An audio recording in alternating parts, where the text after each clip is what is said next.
What's up guys, Infernape here, and welcome back to my daily series where I go over my top 10 favourite Pokemon of each type without doing duplicates. Today I'm going to be going over my top 10 favourite Psychic type Pokemon. Now, I don't normally use a Psychic type Pokemon on my main story playthrough, mainly because I either have a full team by then, or usually the game doesn't usually require a Psychic type Pokemon. But I do love using Psychic type Pokemon, so this should be interesting. Be sure to let me know down in the comment section below if you enjoyed this video as much as I did making it, what some of your favourite Psychic type Pokemon, if we have any Psychic type Pokemon in common, and if you have any video suggestions for the future, be sure to let me know down in the comment section below. So without further ado, let's get into the video.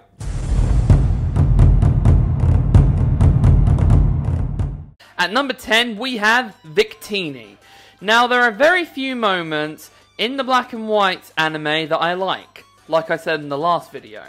But I do really like Victini. It's just so cute. And I also love the movie that it came from.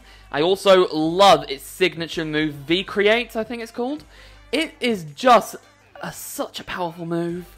Plus, in Ultra Sun and Ultra Moon, I believe, I actually managed to get a Victini, which actually had 4 signature moves. One was Fusion Bolt, Fusion Flare, V-Create, and Searing Shot, I believe. It was quite an interesting moveset. I didn't even know that was even possible. But still, I really loved that Pokemon. Easily one of the best Pokemon introduced. And I kind of wish it came around more often, like maybe some sort of special event. I kind of want Victini back. It's a really good Pokemon.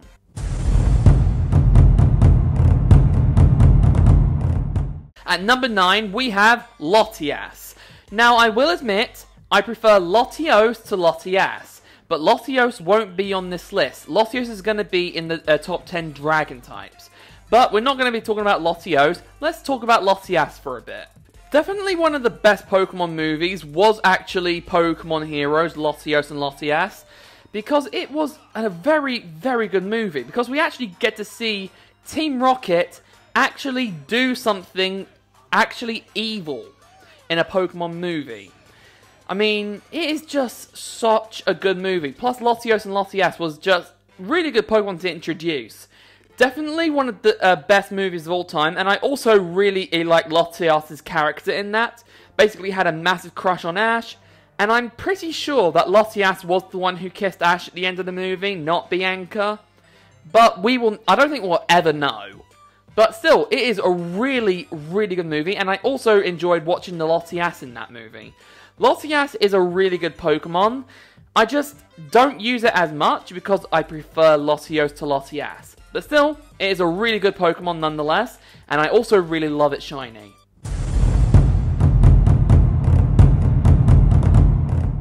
At number 8, we have Alakazam. I'm sorry, I had to do an impression of Alakazam. I just love doing impressions of Alakazam, because I think I can actually do a half-decent impression of Alakazam. I haven't used Alakazam that many times in playthroughs before. Probably the main game that I use Alakazam in is probably Pokemon Heart Gold and Soul Silver, because it wrecks in those games. Definitely one of the best Pokemon to use in a playthrough of Heart Gold and Soul Silver. Literally, Alakazam is just such a good Pokemon. Yes, I'm probably going to sound like a Gen 1er, but I do really love Alakazam.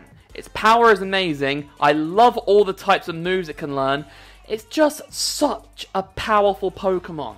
I just wish that I could have used one when I was playing Pokemon Yellow, because it would have helped me out so much.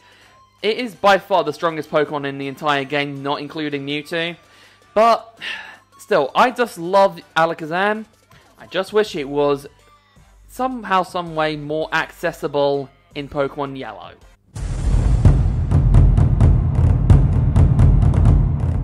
At number 7, we have Alolan Raichu. It's actually one of the first Pokemon I actually caught when I was doing my first playthrough of Sun and Moon. And it was really, really strong. I just wish it could have learned Thunderbolt at an earlier level. Because as far as I remember, it didn't learn Thunderbolt until literally at the end of the game, where I had to use a heart scale to teach it Thunderbolt. Still though, it was a very good Pokemon and I loved using it in my playthrough.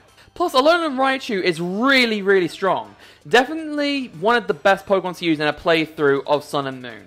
I love Alolan Raichu. Its power is amazing, design is amazing, definitely is a much better improvement from the regular Raichu, and I definitely think that it's kind of underrated. So, give some love to Alolan Raichu.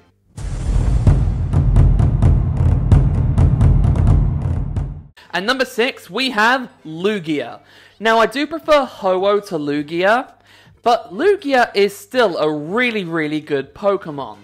It is, by far, the second best mascot in those games. Well, I didn't really have much of a choice because it was either Ho-Oh or Lugia, and Ho-Oh is better, so obviously it's the second best. But still, Lugia is a great Pokemon. I used Lugia quite a few times when I was younger, when I was playing through Soul Silver, and it did wreck a lot of people. I just wish it had a better shiny. Because, as I constantly say on this channel, if you make a great Pokemon shiny pink, it's no longer a badass Pokemon. It just looks cute and cuddly. So don't make badass Pokemon shinies pink. Make them more badass. So, I don't know. Maybe they'll redesign it shiny? Like they did with Combuskin? Possibly? I don't know. Still, it is a really great Pokemon nonetheless. I love Lugia, and definitely, it's definitely really strong. So, yeah, I don't really know what else to say, honestly.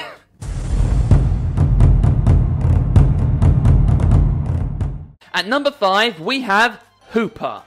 Now, I know this is gonna piss off a few people, because I know so many people who love to crap on Hooper in the Clash of Ages. But I did really love that movie.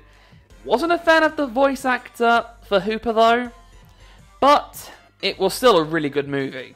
I loved how powerful Hooper's Unbound form looked. So I got one when the event came out, then I turned it into its Unbound form, and it was so strong. It was by far one of the strongest Pokemon I had ever seen. Definitely is a little underrated because people love to crap on Hooper because of the Clash of Ages. Still though, I loved that movie, and Hooper was just such a great character. Yes, the way it talks was annoying, and its voice actor in its smaller form also was kind of annoying, but still, it was a great movie, and I loved how powerful it was in the games. Definitely one of the strongest Pokemon I've ever seen in my life.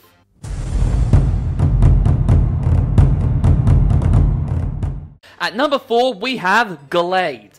I love Glade so much. And, as I'm sure you can tell, I liked it from the Diamond and Pearl games. Haha. When I first battled Glade, when I did my first playthrough of Pokemon Platinum, I hated it. Because it wrecked my entire team. With a Psycho Cut and, I think, Stone Edge, mainly. Still though, I thought it was an alright designed Pokemon, so I used it in one of my playthroughs. I can't remember which one it was when I first used Glade, but still, it was a badass Pokemon. And if you've been keeping track of my channel, I did use a Glade and I did Pokemon Sword, called D'Artagnan, and it was so strong. It came in clutch in so many different points of the playthrough, and I loved using it.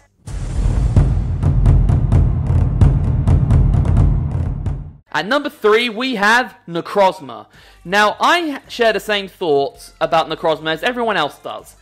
I like having it on my team, but when I'm facing it, oh boy, that thing is a nightmare.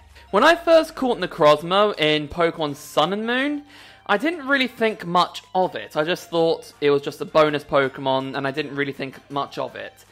But then Ultra Sun and Ultra Moon came around. And then my thoughts on Necrozma definitely changed. I love Necrozma now. Like, I definitely prefer its alternative forms. Out of the two alternative forms, I definitely love Dusk Main Necrozma more than I do Dawn Wings. But I do also really like Ultra Necrozma. Definitely one of my favorite Pokemon of all time. And I love its Z move. It is such a powerful move. And I love the fact that when charging it up, it basically destroys all the surrounding area. That just shows how powerful it is. And every time it launches that attack, it looks like a nuke bomb has gone off. So you can't go wrong with it.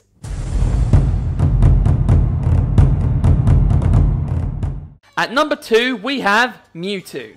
Kind of ironic that Mewtwo is at number 2. Anyway, Mewtwo I really love because of something that it did in Pokemon Heart Gold and Soul Silver.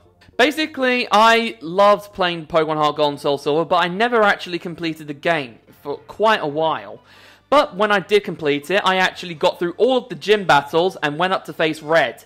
And his Pikachu knocked me out flat. Mainly because my Pokemon were between level 50 and 60, and didn't stand much of a chance. So I decided to train at Cerulean Cave, and I randomly ran into Mewtwo. I caught it, and once I taught it Earthquake, I used Mewtwo on my team. And then it pretty much one-shotted every single Pokemon that Red owned. I nearly said Ash then. Still though, Red definitely didn't stand a chance against my Mewtwo. Mewtwo is just such a great Pokemon, and I love its Mega Forms. Its Mega Forms look so badass, even though I'm not the biggest fan of their design, because in one design it looks like it's had too much time at the gym, and the other one looks like its arse is on its head. Still though, I do really like Mewtwo.